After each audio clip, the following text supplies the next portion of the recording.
yako. Tazama, wewe ni mwanafunzi wa kiwango hiki.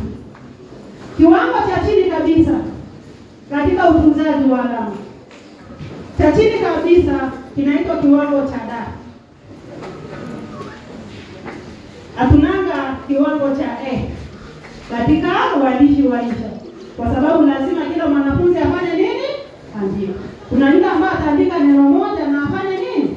Lakini hatuna hapa katika shule za Northeast. Katika kiwango cha D imeanzia alama 0.1 hadi 0.5.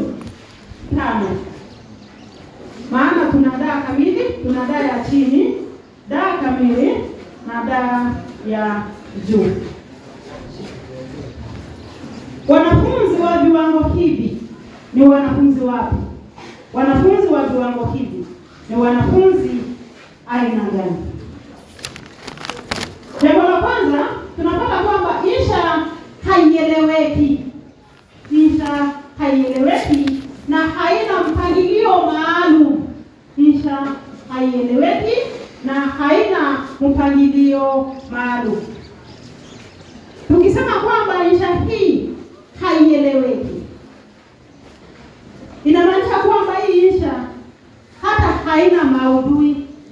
Mwanafunzi haelewi kile ambacho anakizungumzia. Tuna wale wanafunzi tu wakishindwa tu kuandika, kazi yao ni kunakili tu swali. Je, swali linasema nini? Anarudia swali kutoka juu hadi chini. Hapo tunaisha kweli? Haieleweki. Tutakuwa na yule mwanafunzi ambaye ataanza tu kujirudia, lakini hawa wanafunzi hawako hapa. Katika hiki kiwango cha D vile vile kuna alama ambayo inaitwa 0.3. Hii 0.3 naomba nizungumzie sana, kwa sababu inapatanga hata yule mwanafunzi mwerevu zaidi, lakini kwa sababu hajazingatia maagizo anajipata katika 0.5. Insha hii ni aina ya insha ambayo inaitwa amepotoka.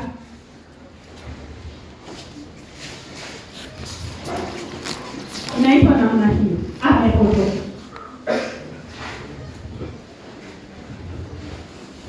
Tunaposema kwamba mwanafunzi amepotoka, maana yake ni ipi?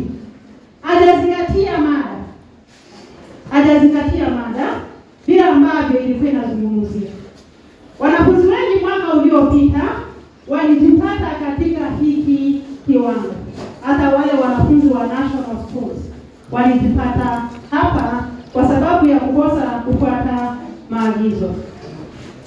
Swali la mwaka uliopita lilikuwa linazungumzia kuhusu vile ambavyo wewe mwenyewe unaweza kujihakikishia usalama barabarani ukitembea. Hapa wanafunzi wengi wakajikita katika wale ambao wanasafiri, badala ya kuzingatia mtembeaji barabarani akajiweka yeye kama abiria. Nitahakikisha kwamba naingia kwenye gari ambalo lina abiria tosha, na swali halijauliza hivyo. Wanafunzi wakawa wanaandika kwamba nitatumia gari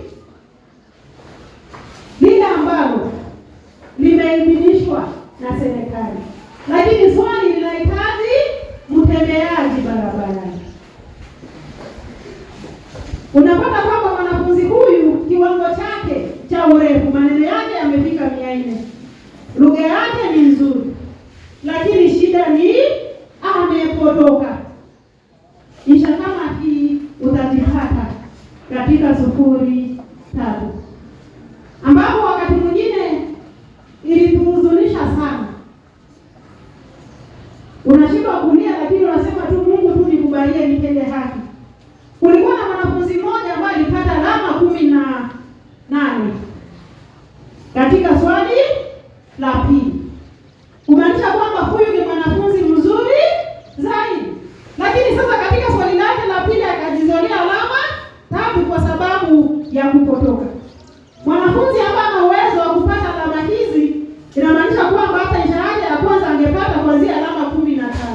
lakini kwa sababu ya kupotoka anajipata katika 0.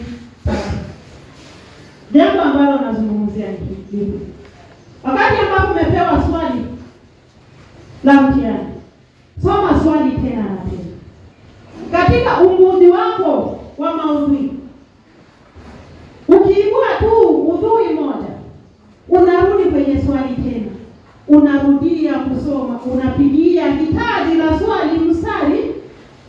Kabla uanze kuandika, unarudia ile hoja, unarudi kwenye mstari, unaona kama kweli hii hoja inaoana. Usije kujipata katika 0.3. Kiwango kingine cha pili ni kiwango cha cha. Kiwango cha cha. Kiwango cha cha.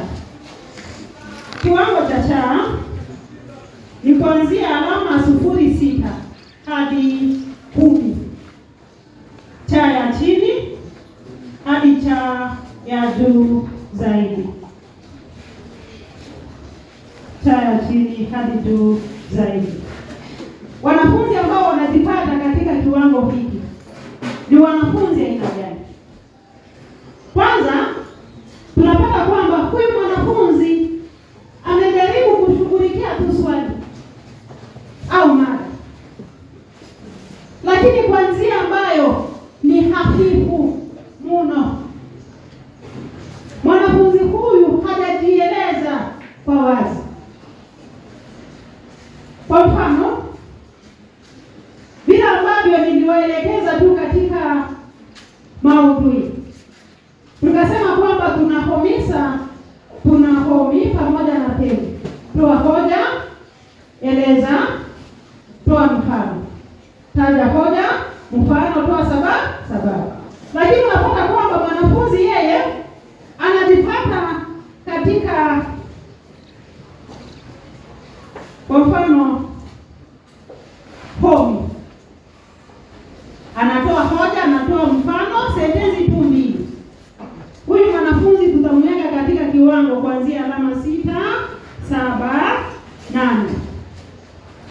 Maelezo yake hayajakamilika. Hajatuelezea kinagaubaga. Ili mtaini aweze kuona kwamba kazi yako haimtatizi kwa njia yoyote ile.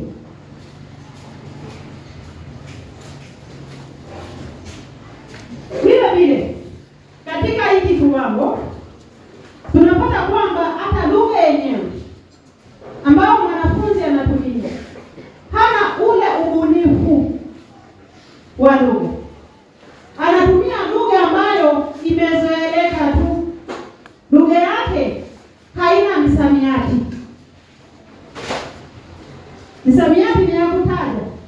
Tapata kamoja katika ya kwanza, hapo katikati kwa msamiati mwingine na mwisho. Idadi ya msamiati yake ni 3. Mwanafunzi huyu kama hawezi kutoka hicho kiwango. Tuandika haya maelezo. Mtahiniwa anawasilisha ujumbe kwa njia hafifu. Mtahiniwa anawasilisha ujumbe kwa njia hafifu. Mtahiniwa anawasilisha ujumbe kwa njia hafifu. Kwenye mabana andika mawazo sio wazi. Mawazo sio wazi.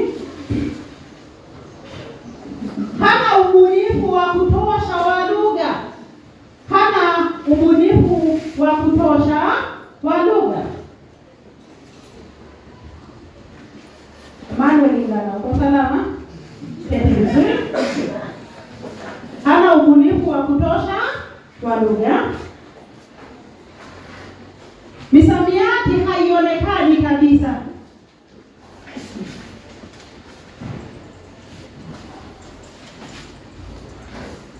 Hana mnato wa lugha. Hana mnato wa lugha. Tunapozungumzia kuhusu mnato wa lugha, methali, tashbihi, jazanda, zile istilahi zote pamoja na mbinu za uandishi hazionekani. utajikuta 0.6 hadi 10.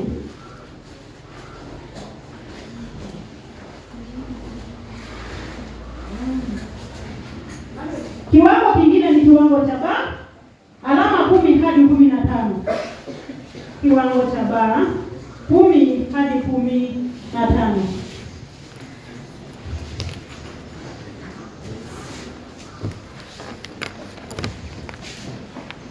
11 sio 10. 11 hadi 15. Katika hiki kiwango tuna baa ya chini, tuna baa wastani na tuna baa ya juu. Ndio wanafunzi ambao wanataka kupata katika insha moja tu waingie katika hiki kiwango,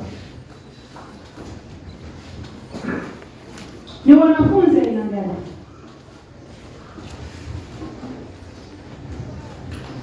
Jambo la kwanza tunapata kwamba mtahini anawasilisha ujumbe.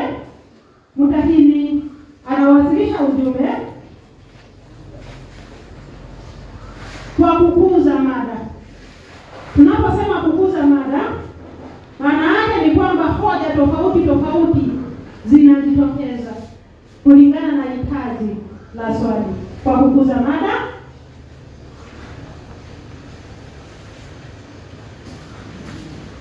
makosa yake ni kiasi. Ni machache tu, ni makosa ya kuhesabiwa. Utaingia katika hiki kiwango,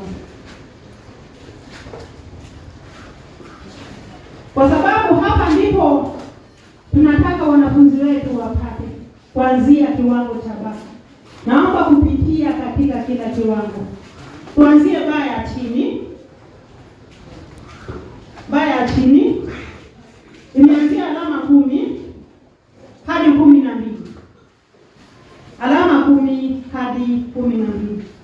Na baada ya hapa, hata hii baa ya chini hatutahitaji katika somo la Kiswahili. Katika uandishi wa insha hatutahitaji, kwa sababu tayari tumewapea mwizi, tumewapea lile. Kwa hivyo hatutaji wanafunzi ambao wanapata baa ya chini. Jambo la kwanza tunapata kwamba ana mifano michache. Ya msamiati, ana mifano michache ya misamiati inayovutia. Ana mifano michache ya misamiati inayovutia.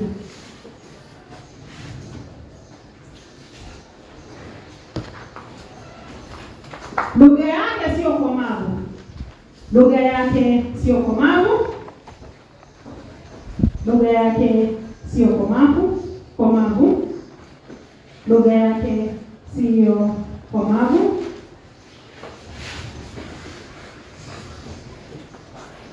Ametumia visawe. Ametumia visawe kwa wingi. Ametumia visawe kwa wingi.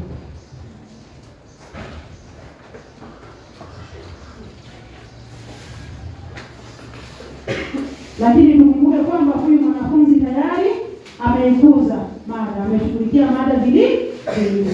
Lakini kikwazo kikubwa hapo ni uhaba wa misamiati.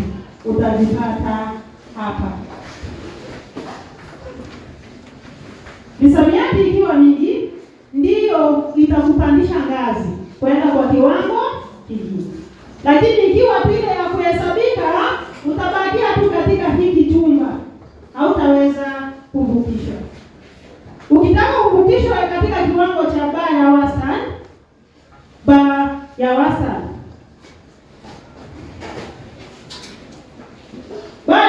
ambayo ni alama 13, sio alama mbaya katika uandishi wa insha. Ukipata insha 2 13 14 27 sio mbaya kwako.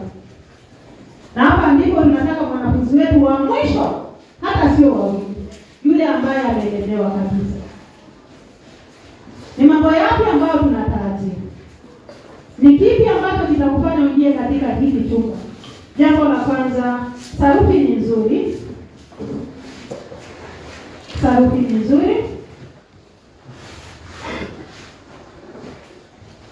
Sarufi vizuri. Misamiati imebainika. Misamiati imebainika. Misamiati imebainika. Misamiati imebainika. Katika hili chumba tulisema kwamba misamiati yake ni michache. Hapa misamiati yake sasa imeanza kuonekana na sio ile ya kujirudia rudia. Ana medali huyu mwanafunzi. Kiangalia kazi yake kuna tashbihi, kazi yake ina kisengele nyuma, kazi yake ina nahau na kadhalika. Mwanafunzi ambaye anaingia katika hiki kiwango hana shida na ngeli. Hana shida na ngeli. Ngeli unapata kwamba imetatiza wanafunzi wengi sana kwetu. Kutokana na ile adhari ya kwanza ambayo inatukumba. Kuongea ni kawaida, lakini katika uandishi unapata kwamba mwanafunzi anachanganyikiwa kidogo. Maelezo yake yanaeleweka kwa wazi. Mifano nyingine, maelezo yake yanaeleweka kwa wazi. Maelezo yake yanaeleweka kwa wazi. Maana yake ni kwamba huyu mwanafunzi hoja zake ni kamili, ni nane na zaidi, na vile vile anajieleza vyema. Muli Patrick nana na mwalimu form 4S. Kiwango kingine ni kiwango cha baya juu. Kiwango cha baya juu. Baya juu. Baya juu ni kati ya alama 14 hadi 15. Ni kipi ambacho kitakutoa kutoka hiki kiwango uingie katika kiwango cha juu zaidi? Hoja ya kwanza tunapata kwamba mtahiniwa ana mchanganyiko wa msamiati. Mtahiniwa ana mchanganyiko wa msamiati unaovutia.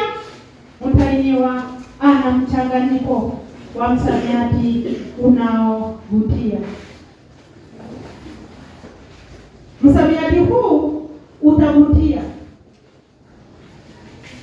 kama utaoana na ile mada ambayo unazungumzia. Hapo awali tulisema kwamba tuepuke tu kupatika msamiati. Mbinu zote za lugha zinajitokeza. Mbinu zote za lugha zinajitokeza.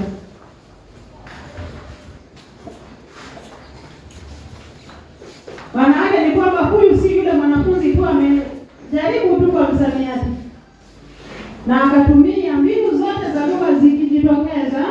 Haimaanishi kwamba ni kutumia methali, tashbihi na nahau peke yake. Hizo mbinu zimetosha kweli? Nimesema mbinu zote za lugha. Ukisoma tu aya yake ya kwanza, umeona hapa amerusha kamethali. Hiyo aya unaona kuna taswira ambayo inajitokeza. Hiyo aya tu unaona kwamba kuna nahau. Hiyo aya unaona kuna jazana. Hiyo aya tu moja. Huyo mwanafunzi ataingia katika hiki kiwango ba ya juu. Unasikia kile ambacho nasisitiza kinaitwa msamiati. Ukiwa na msamiati pamoja na maudhui pamoja na lugha, hivi vipengele vitatu vitakupandisha ngazi ya kupata alama za juu zaidi. Maelezo mengine, mtahiniwa anajieleza vizuri au wazi. Mtahiniwa anajieleza vizuri kwa lugha inayovutia. Mtahiniwa anajieleza zaidi kwa lugha inayovutia. Mtahiniwa anajieleza vizuri kwa lugha inayovutia.